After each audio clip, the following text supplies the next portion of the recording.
पकरी बरामा में डाक चौपाल में पहुंचे डाक विभाग के चीफ पीएमजी। डाकघर की कई योजनाओं पर की विस्तृत चर्चा। पकरी बरामा प्रखंड मुख्यालय अवस्थित व्यापार मंडल परिसर में रविवार को डाक चौपाल का आयोजन किया गया। डाक चौपाल का शुभारंभ बिहार सर्किल के मुख्य डाक महाधीक्षक अनिल कुमार, नवादा के डाक अधीक्षक नीरज कुमार चौधरी, जिला पार्षद सदस्य बच्चन देवी आदि ने दीप प्रज्वलित कर किया। इस मौके पर जिला पार्षद पूनम कुमारी, नालंदा जिले के डाक अधीक्षक कुंदन कुमार, उप प्रमुख धर्मराज सिंह, प्रमुख रंजू देवी, बिहार के परिमंडलीय सचिव कुंदन कुमार सिन्हा, जिला परिषद प्रतिनिधि पंकज सिंह आदि मौजूद रहे। डाक चौपाल में डाक विभाग द्वारा चलाई जा रही विभिन्न जन कल्याणकारी योजनाओं की जानकारी पीएमजी ने दी। सुकन्या समृद्धि योजना, बचत खाता, सावधि जमा खाता, आरपीएलआई योजना, पीएलआई योजना आदि की विस्तृत जानकारियां भी उन्होंने साझा की। मौके पर उन्होंने कृषि के कई आवश्यक गुर भी लोगों को सिखाए। साथ ही आम जनमानस में अपील की कि डाक विभाग से जुड़कर विभिन्न योजनाओं का लाभ लें। चौपाल में डाक विभाग की एक नई योजना की भी जानकारी दी गई। बताया गया कि डाक निर्यात सेवा शुरू की गई है। इसके माध्यम से अपने देश से दूसरे देशों के सामान को आसानी से भेजा जाएगा। इसके अलावा अन्य जनहित योजनाओं की भी जानकारी उन्होंने दी। इस अवसर पर उप प्रमुख धर्मराज सिंह, सुदामा चौहान, आशो पासवान सहित सैकड़ों की संख्या में लोग मौजूद थे। सुनिए क्या कहते हैं मुख्य डाक महाधीक्षक अनिल कुमार। उसका 2-3 प्रयोजन है। पहला प्रयोजन था कि हम लोग एक कबला खराट में एक नए डाकघर का शुभारंभ किए हैं। तो उस डाकघर का शुभारंभ करना एक प्रथम प्रयोजन था। उसके अलावा आज आपके सामने हम लोगों ने एक डाक चौपाल का आयोजन किया है पकरी बरामा में।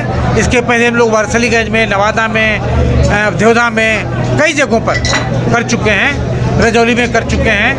पकरी बरामा बचा हुआ था, लंबे समय से लंबित था। तो आज हम लोग पकरी बरामा का डाक चौपाल का कार्यक्रम किए हैं।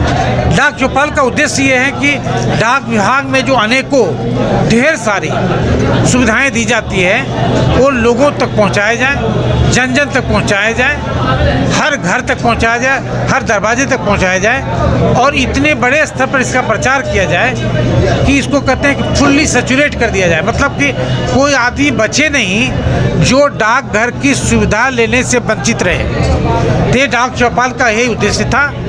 तो हम लोगों ने अभी बात किया है, जिसमें बात किया है डाक चौपाल में मिलने वाले रोजगार के बारे में, डाक चौपाल से निर्यात करने के संबंध में, डाकघर के द्वारा निर्यात, डाकघर के द्वारा रोजगार, डाकघर के द्वारा नौकरी, डाकघर के द्वारा निवेश, चाहे म्यूचुअल फंड में करना हो, चाहे आपको सुकन्या समृद्धि में करना हो, चाहे पेंशन का अकाउंट खुलवाना हो, एनपीएस का पेंशन खुलवाना हो या वात्सल्य पेंशन खुलवाना हो, चाहे आपको किसी भी तरह का इंश्योरेंस लेना हो, डाक जीवन बीमा, ग्रामीण डाक जीवन बीमा, आपके जानवर का इंश्योरेंस, आपके गाड़ी का इंश्योरेंस, आपके घर का इंश्योरेंस, सारी सुविधा डाकघर में उपलब्ध है। इसमें से सुविधाओं का लाभ उठाइए और अगर कोई त्रुटि होती है तो हम लोग उसको दूर करने के लिए और अपनी सेवा को बेहतर करने के लिए तत्पर हैं, फिर संकल्पित हैं। सर, यहाँ पकरी बरामा में जैसे अभी आपके द्वारा कहा गया कि आधार कार्ड वगैरह का जो सुविधा है क्या वो उसको स्टार्ट कर दिया गया है? स्टार्ट तो है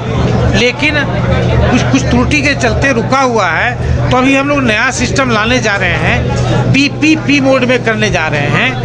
करने ये जा रहे हैं कि हर आधार केंद्र के लिए हम लोग जो सर्टिफाइड ऑथेंटिक सोर्स है यूआईडी का, उससे आदमी ले रहे हैं। तो करीब 800-850 सेंटर हमारे हैं, जिसमें कि 403 सेंटर के लिए प्रथम फेज में लोगों से हम आदमी लेंगे, सर्टिफाइड आदमी लेंगे और वो बाहर के लोग जिनको सर्टिफाइड लोगे, सुपरविजन हमारा होगा, इक्विपमेंट हमारा होगा, जगह हमारा होगा, कस्टमर हमारा होगा, लेकिन बाहर का मैन पावर और टेक्निकल एक्सपर्ट शो करेंगे, जिससे कि हमारा आदमी रहने के चलते कभी यहाँ चला गया, कभी वहाँ चला गया, कभी ट्रांसफ़र हो गया, का भी प्रमोशन हो गया, उसके चक्कर में कुछ जो त्रुटि आती है या बीच बीच में रुक जाता है वो नहीं रुकेगा। डाकघर का जो पोस्ट बैंक चल रहा है, क्या उसमें एटीएम कार्ड की भी सुविधा ग्राहकों को प्रदान की जा रही है? आजकल तो एटीएम कार्ड, जिस एटीएम कार्ड की बात आप कर रहे हैं वो करीब करीब सारे जगहों पर बंद कर दिया गया है।